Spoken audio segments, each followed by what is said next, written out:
Hola. Bueno, últimamente estamos con incendios, hablando de desastres naturales, incendios en Europa. En el verano, los incendios arrasaron miles y miles de hectáreas en la Patagonia Argentina. Los incendios que comienzan sin querer por acciones imprudentes, tales como no terminar de apagar un fuego, otras veces por tirar la colilla de un cigarrillo encendido. Habiendo vivido los incendios desde lejos, corriendo de ellos, los incendios en la Patagonia, me enteré gracias a un guardaparques que me lo explicaba, que los incendios muchas veces no solo se fluyen arrasando miles y miles de hectáreas por la parte aérea, por la biomasa de los árboles, por el viento, por las altas temperaturas, sino también a través de las raíces. Las raíces de los árboles actúan como un wifi en muchos sentidos, entre ellos lamentablemente también para trasladar incendios, que puede aparecer un foco a miles de hectáreas. Pero en este momento tenemos los incendios, tuvimos huracanes, hace tan poco los terremotos, el terremoto de Venezuela. Y ahí vamos a hacer la primera aclaración. Y antes de hacer la aclaración me voy a presentar. Yo soy Estela Navone, ingeniera agrónoma, y mi intención es explicar las cosas con una base de la experiencia científica y académica, pero con un lenguaje bien simple, para que todos seamos conscientes de lo que está pasando y que nada es muy lejos, que las cosas pasan y por más que sea kilómetros de distancia nos afectan, que es un todo.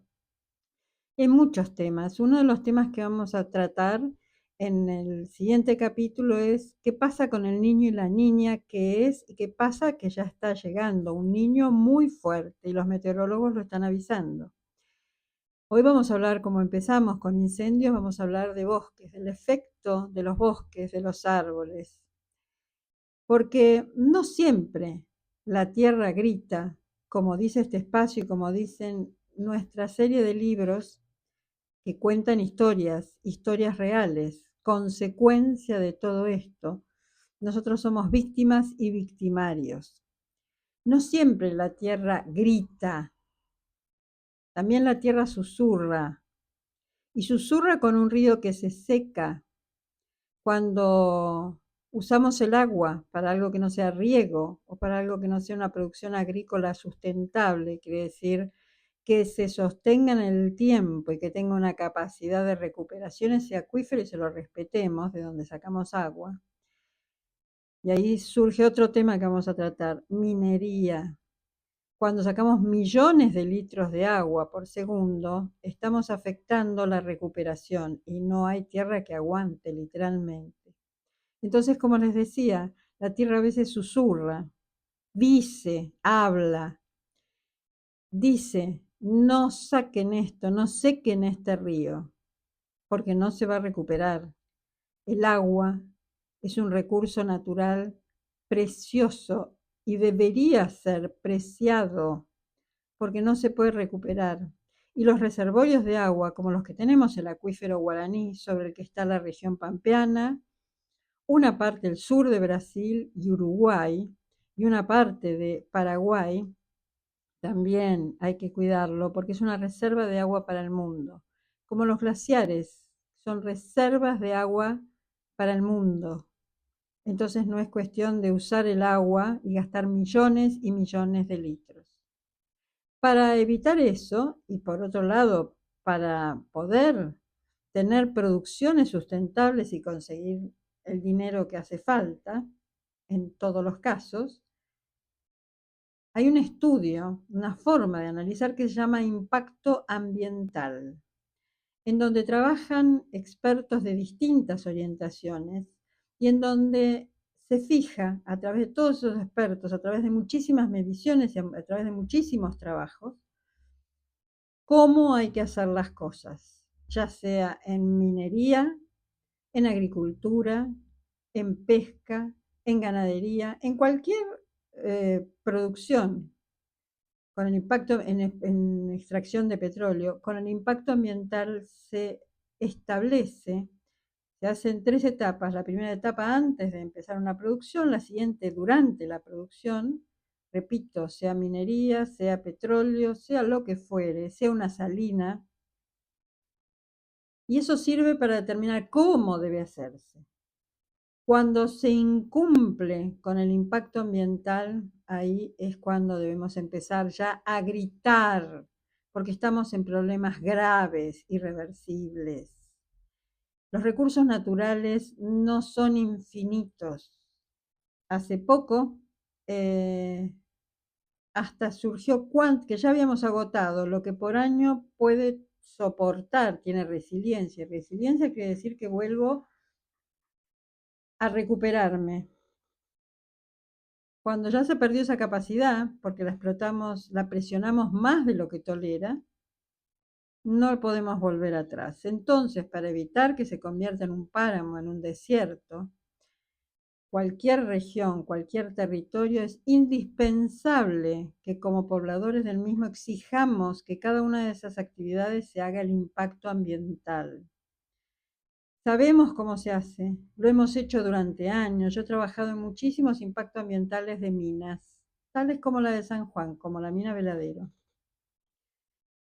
Y las poblaciones lo saben porque nos conocen, saben los resultados, deben conocer los resultados porque deben saber cómo los va a afectar. Entonces, como habíamos empezado, no siempre grita a través de un terremoto, de un incendio, de un huracán.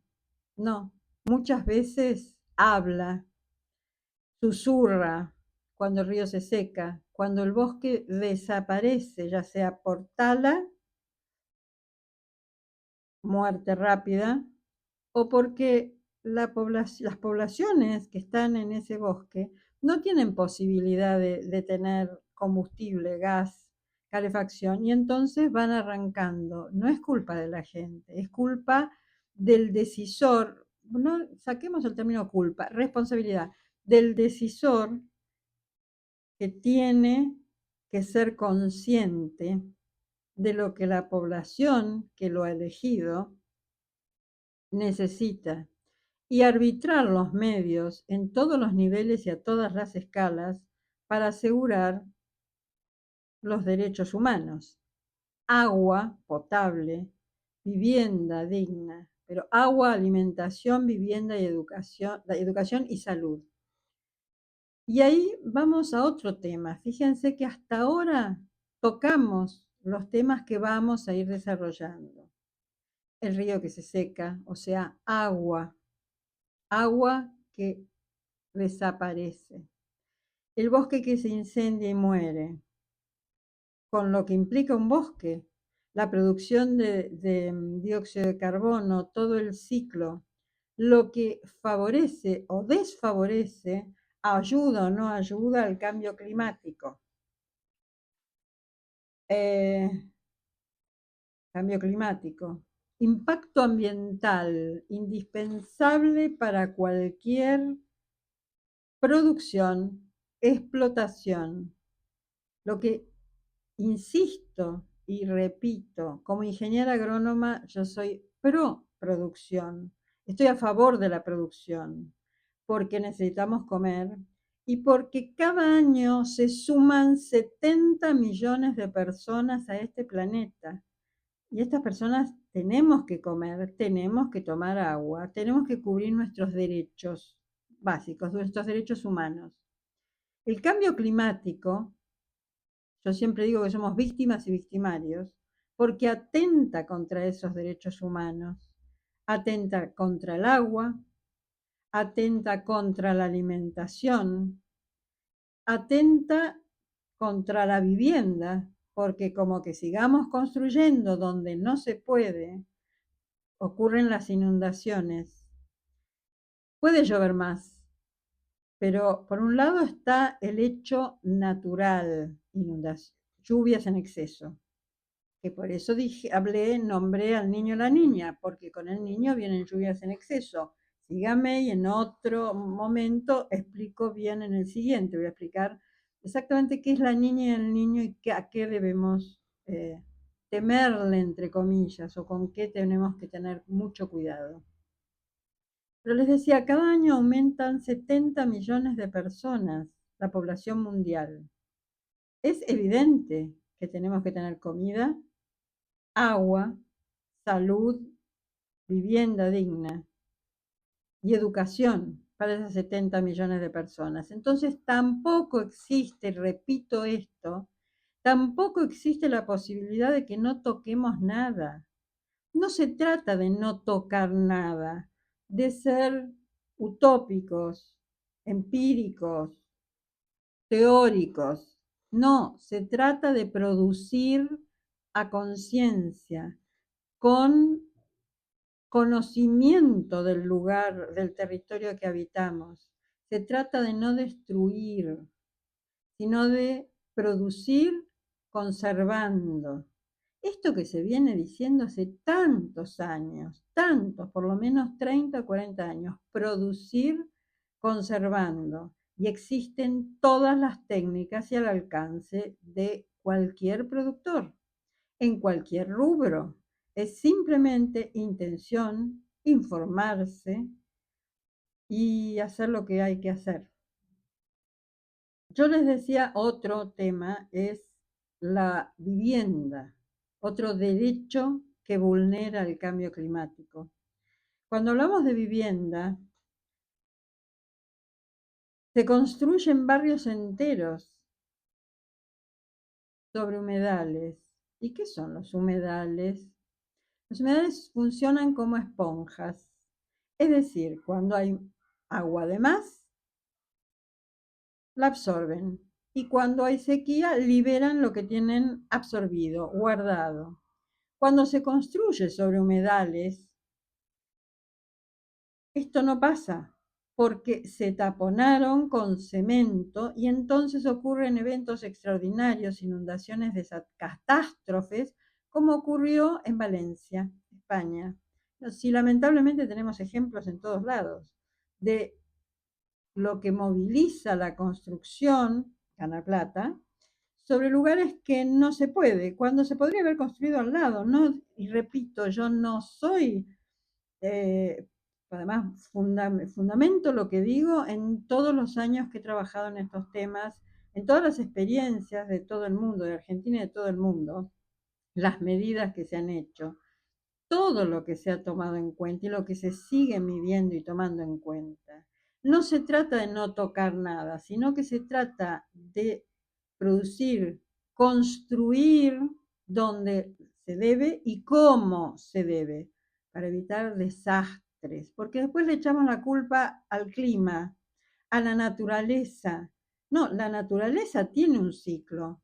El tema es que nosotros no respetamos ese ciclo y queremos cambiar todo, como esto de construir sobre humedales, como esto de desmontar miles y miles de hectáreas, por ejemplo, como esto de extraer millones de litros de agua por minuto, como esto de instalar enormes centros de inteligencia artificial. No estoy en desacuerdo con la tecnología, trabajé toda la vida con tecnología de punta, que son sensores remotos, para monitorear en lugares a los que no se puede acceder, para monitorear la degradación, pero todo con cuidado, todo teniendo en cuenta. Y además de ir capítulo por capítulo, contando, como les decía, agua, los derechos que nosotros mismos violamos cuando a través de nuestras acciones favorecemos el cambio climático o vamos en contra de la naturaleza y respetándola, considerándonos tan soberbios, pero tan soberbios. Entonces la pregunta con la que hoy casi cierro, porque después voy a decirles la reflexión de siempre. La pregunta es, ¿hasta dónde estamos dispuestos a regalar, arriesgar, vender para seguir viviendo, para seguir estando vivos? ¿Hasta dónde? Esto tiene un pro y un contra. Y lo otro que siempre quiero que recuerden es que nosotros no somos los dueños del planeta, que nos lo dieron, se lo tomamos prestado a nuestros padres para devolvérselo a nuestros hijos. Bueno, los espero, pero todo esto tiene soluciones y esa es la intención de este ciclo, que sabiendo cómo se hacen las cosas, cómo se soluciona y demás, podamos saber nosotros en lo diario, pero además actuemos como colectivo, como no individualmente, sino en conjunto, si no les gusta la palabra colectivo, porque remite a alguna ideología política. Y por último, para cerrar este capítulo, lo que quiero repetir y lo voy a repetir todas las veces que haga falta. Los recursos naturales, la naturaleza, no tienen partido político, no son ni de derecha ni de izquierda. Cuidarlos es nuestra obligación para poder seguir viviendo acá. Y por supuesto que vamos a seguir hablando cuánto más vulnerable es uno u otro, etcétera, etcétera. Pero acordémonos de esas dos cosas. El planeta lo tenemos prestado solamente. Y no, yo no tengo color político y los recursos naturales y la naturaleza menos. No son ni de derecha ni de izquierda, ni de ningún grupo o sector. Es de todos. Cuidémosla.